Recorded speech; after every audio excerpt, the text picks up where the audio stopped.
Not bad. Getting better. Getting better. This is my rehab.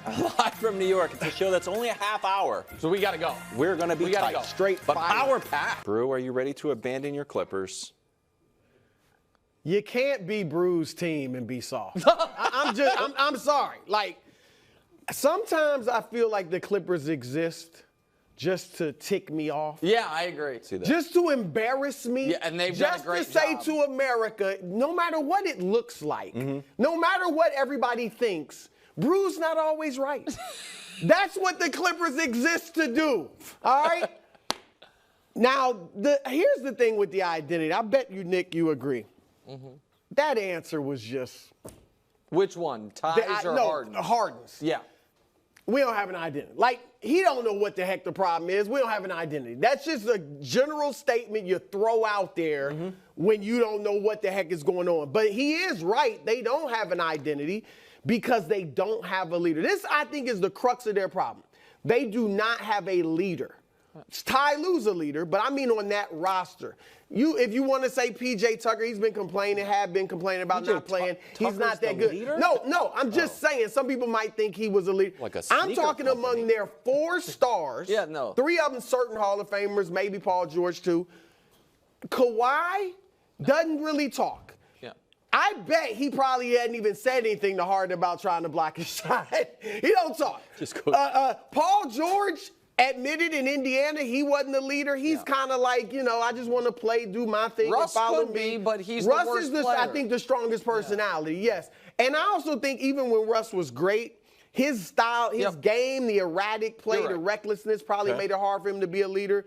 And Harden, I think, is just one of these guys, and they exist in every profession, where he's just like, I'm getting paid. I'm a superstar / celebrity. I'm hanging out. I'm living my best life. If we win, great.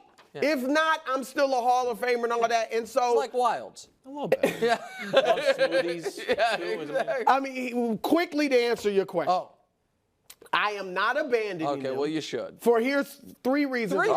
Three reasons. We got a 30-minute show. Quickly. Yeah. One, the 31-8 stretch did happen. Okay. Okay, it did happen. So it's not like it doesn't exist. Fair. Like it's not possible. 2, every team outside of Denver, who I picked to beat them in the conference finals, beat Clippers, has flaws. Sure. Whether it's too young, too inexperienced, the Lakers are so-so. We don't know what to make of them. Fair. And then the 3, I believe in Ty Lue. Okay. And so that's why I'm not abandoning bad. them, You wanna even go, though Wildes? can't be Oh, I got a lot of stuff. Yeah, that's why I okay, want you to here's go. first one. Offense has gone down the tubes. I asked Josh, I'm like, hey, what's actually happened since they were bad, and then they had a stretch, like you said, where they were excellent, and then the Clippers got bad again. Offensive rating was 104.5, and then it popped up to 127 during the winning streak, 26-6. Last 16 games, we're back down to 115.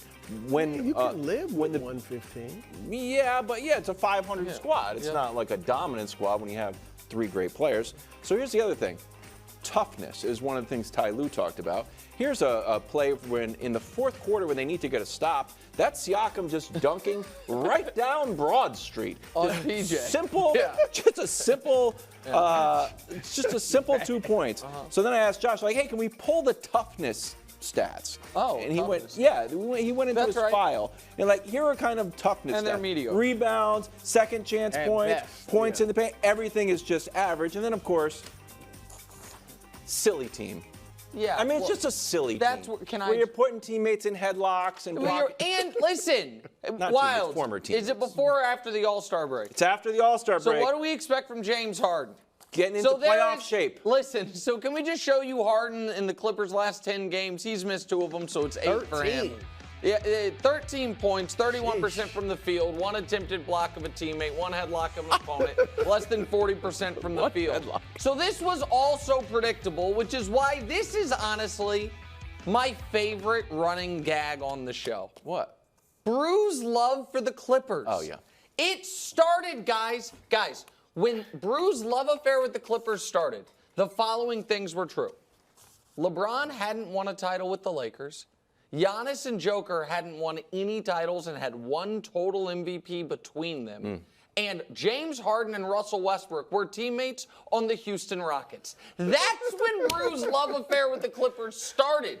We were on Kawhi Zoom was nice during at a that time. pandemic. That's true. And Bruce still, 5 seasons later, can't quit him. Up to and including 2 weeks ago, when after making his conference finals picks, Wildes, if you'll remember, the next day he's like, I'm making an amendment. And it wasn't the Clippers piece of it. It's my favorite thing we do. We gotta go. It's open. We gotta go. Okay. That second spot in the West is open. I've That's got all good I'm news saying. for you. Yeah. Clippers in Philly They're not the tomorrow. only team Harden involved. going back to Philly. I'm sure that'll be great. Time now for afternoon headlines, sponsored by Ram Trucks, built to serve. Suns just beat the Spurs by 25 points 2 days ago. Last night they lost to the Spurs without Wemby. Durant called the loss unacceptable. Here's the worst part. The L drops Phoenix to 8th with a gauntlet of upcoming opponents in their final 10 Look games. at this. Here's the schedule. In Denver, in OKC, in New Orleans, Cavs, Wolves. Then you get more Pelicans, Clippers, who knows how good they'll be, Kings, then more Wolves, all playoff teams. Yeah. Not great. There probably hadn't been a tougher stretch for any team in the season. I can't Look at imagine. It's in years. ESPN had something that's been like 10 10 years since you had to play like the 73-9. For the final Warriors. 10 game of a season, it's been years. For at any point this season, yeah. Wow. So go ahead, Wildes. What would missing the playoffs mean for Durant specifically? Well, I mean, for Durant, it would be cataclysmic. It's Cataclysmic? maybe Cataclysmic. because of what it would continue. For me, of course, it would be a classic too. Of course. But because How if exactly is the two? well, just to remember Yeah. before the year, these were the preseason title odds. After they got Beal, we can show them to you. And okay, we don't have it. They had the fourth bet. They were same. The title odds were this: Milwaukee and Boston at plus 350. I'm sorry, Boston and Denver at plus 350. Milwaukee and Phoenix at 6-1. No one else better than 12-1. And remember I got yelled at about the trios because I didn't believe in Bradley Beal and company. Yep. And now, and so this was, when we thought Dame was going to go to Miami, I had the gall to put the Suns fifth. So maybe it's not a classic two because that might be too high. But here's the problem for Durant, bro.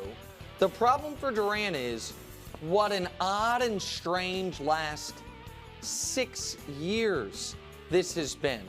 So Durant with the Thunder, deep playoff runs. With the Warriors, obviously unbeatable. With the Nets, 1 series victory. With the Suns, 1 series victory. Durant's first 11 years, which were his 20s, we can show you what that is games played in the conference and NBA finals. He lived in late May and June in his 20s. In his 30s, this is his 6th year. It's 1 game. It's the game he popped his Achilles. Now, you know what I mean? That's it. Right. He missed the conference finals that year with an injury.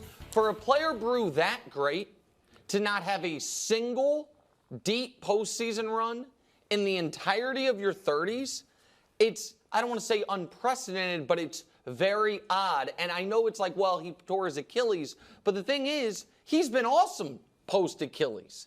I don't think we can say he tore his Achilles and his career changed like Dominique, because he's been an MVP caliber guy. He just keeps picking the wrong team. Well, right. I mean, Brooklyn, and I know you guys might me about the Nets, didn't really have a great chance there because of the injuries and then Kyrie with the anti-vaccine. Close sweep, though. Yeah. Right. Well, and that's the thing, too. Kevin Durant is an all-time great player. All-time we all great. know that. But he's a piece because he's a scorer. He's not a bad defender. He's a good defender. He's not a great defender. He's not a game changer like LeBron or Jordan when they were in their primes. He's a okay rebounder for his size, whatever. But he is mainly a scorer, so he has to be a piece. I'll say this. This would be the worst failure of his career for a team. Now, his worst failure of his career was dropping the 3-1 lead to the 73-win Warriors in the conference finals, all right? But after that, this would be the worst. And, you know, it solidifies it. I think it's really questionable whether or not he'd have a ring if he hadn't gone to Golden State. Thanks for watching. Subscribe here to get more from the show and to check out clips from other shows on FS1.